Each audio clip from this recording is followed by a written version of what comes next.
Vamos a resolver el ejercicio 9b de la guía 1, en que tiene una desigualdad que involucra dos valores absolutos. Hay que tener en cuenta que cuando hablamos de valor absoluto, básicamente tenemos una función definida por partes que en un intervalo vale una cosa y en otro intervalo vale otra cosa. Entonces, por cada valor absoluto que tengamos, vamos a tener dos intervalos de definición. Entonces, acá que tenemos dos valores absolutos, vamos a tener 4 intervalos de definición. Escribamos las definiciones de módulo de cada una de estas partes de la desigualdad. El módulo de x más 1 va a valer x más 1 si x más 1 es mayor o igual que 0, y va a valer menos lo que está dentro de las barras de módulo, menos x más 1 si lo de adentro de las barras de módulo es negativo. Si resolvemos acá para ver los intervalos de definición, vamos a ver que la parte de arriba nos queda los x mayores o iguales que menos 1, mientras que en la segunda parte va a ser para los x menores que menos 1. Hacemos lo mismo para la parte derecha de la desigualdad, escribimos la definición de módulo y vemos que va a quedar definida en dos intervalos para los x mayores que 3, mayores o iguales que 3 y los x menores que 3. Lo que vamos a hacer ahora es reescribir la desigualdad original teniendo en cuenta los diferentes intervalos de definición de los módulos. Entonces vamos a construir una tabla en donde para cada una de las partes en las que hemos dividido las definiciones de cada uno de los módulos involucrados, vamos a tener una nueva desigualdad. Entonces empecemos para los x mayores o iguales que menos 1. Vamos a tener los casos x mayor o igual que 3 y x menor que 3. Y lo mismo para la parte de los x menores que menos 1, vamos a tener los dos casos de los x mayores o iguales que 3 y los x menores que 3. Acá, antes de reescribir las desigualdades, vamos a buscar definir bien cuáles son estos intervalos. Vamos a tener que hacer la intersección entre cada una de estas partes para determinar los 4 casos en los que estamos trabajando. Entonces agarramos los x mayores o iguales que menos 1 y buscamos cuál es la intersección con los x mayores o iguales que 3, y lo mismo en cada uno de los otros 3 casos que nos quedaban. En cada uno de ellos vamos a resolver esas intersecciones y determinar los intervalos de definición. Entonces, por ejemplo, acá si buscamos los x mayores o iguales que menos 1, van a ser todos los que están hacia la derecha, los dibujamos sobre la recta real, luego marcamos cuáles son los x mayores o iguales que 3, y lo que estamos buscando es la intersección entre estos dos intervalos, es decir, lo que ha quedado pintado de los dos colores a la vez, que en este caso van a ser los x mayores o iguales que 3. Lo mismo que acabamos de hacer, resolvemos en los otros 3 casos que están en la tabla. Así encontramos los diferentes intervalos en los que vamos a estar trabajando. El segundo de los intervalos quedó definido para los x mayores o iguales que menos 1 y menores que 3.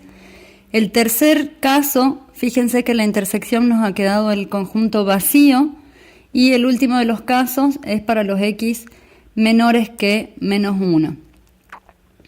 Entonces, para cada uno de estos intervalos, lo que vamos a hacer ahora es reescribir la desigualdad original teniendo en cuenta las definiciones de módulo en cada uno de los casos con los que estamos trabajando. Entonces, por ejemplo, acá en la primera parte que estamos en los x mayores o iguales que menos 1, el miembro izquierdo de la desigualdad va a quedar definido como los x más 1. Entonces escribimos el miembro izquierdo sin las barras de módulo como x más 1 porque estamos en ese caso.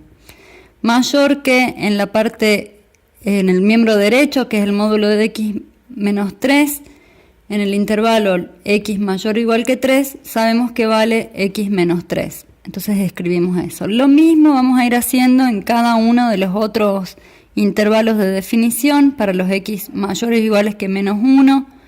Acá vamos a decir el miembro izquierdo queda x más 1, y en el otro caso, los x menor que 3, el miembro derecho va a quedar menos x menos 3. Entonces así completamos la tabla con las nuevas desigualdades que vamos a tener que resolver para encontrar la solución final. Si acá resolvemos el primer caso,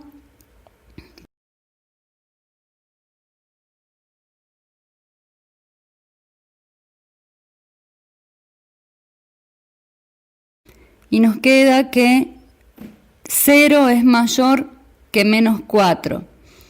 Que esto se cumple siempre, 0 siempre es mayor que menos 4, o sea que la solución de esta desigualdad en este caso son todos los reales. Hacemos lo mismo en cada una de las otras, por ejemplo, en el tercer caso, acá tenemos que tener en cuenta los signos, distribuimos el signo negativo y vamos a llegar a esta desigualdad en donde nos queda que menos 1 más 3 es mayor que x más x, resolvemos, 2 es mayor que 2x, acá si dividimos por 2 de ambos lados encontramos los x menores que 1 y nos queda el último caso en donde encontramos un conjunto vacío. Ahora, la solución para cada uno de los casos va a salir de hacer la intersección entre el intervalo de definición y la solución que acabamos de encontrar. Entonces, acá tenemos la intersección entre los x mayores o iguales que 3 y los reales. Acá tenemos que hacer la intersección entre los x mayores o iguales que menos 1 y 3 y los x mayores que 1, que fue la respuesta, y así en los siguientes casos. Entonces, resolvemos las intersecciones de cada uno de estos intervalos haciendo el dibujo en la recta real, lo mismo que hicimos antes, y no lo vamos a hacer acá, pero bueno, podemos encontrar las soluciones para cada uno de los casos. Nos va a quedar en el primer caso los x mayores o iguales que 3, en el siguiente nos quedan los x comprendidos entre 1 y 3, y los últimos dos nos quedan conjuntos vacíos, o sea, al resolver las intersecciones encontramos conjuntos vacíos. La solución final de nuestro problema va a salir de hacer la unión entre cada uno de los intervalos que acabamos de encontrar para cada uno de los casos. Entonces la vamos a escribir por acá arriba. La solución final sale de hacer la unión entre los x mayores o iguales que 3 y el intervalo de los x comprendidos entre 1 y 3. De nuevo, hacemos el gráfico sobre la recta real y buscamos si es que a esta unión la podemos escribir como un único intervalo. Y bueno, vamos a ver en este caso que la solución nos quedan todos los x mayores que 1. Es decir, los x entre 1 y más infinito. Y esa es nuestra solución.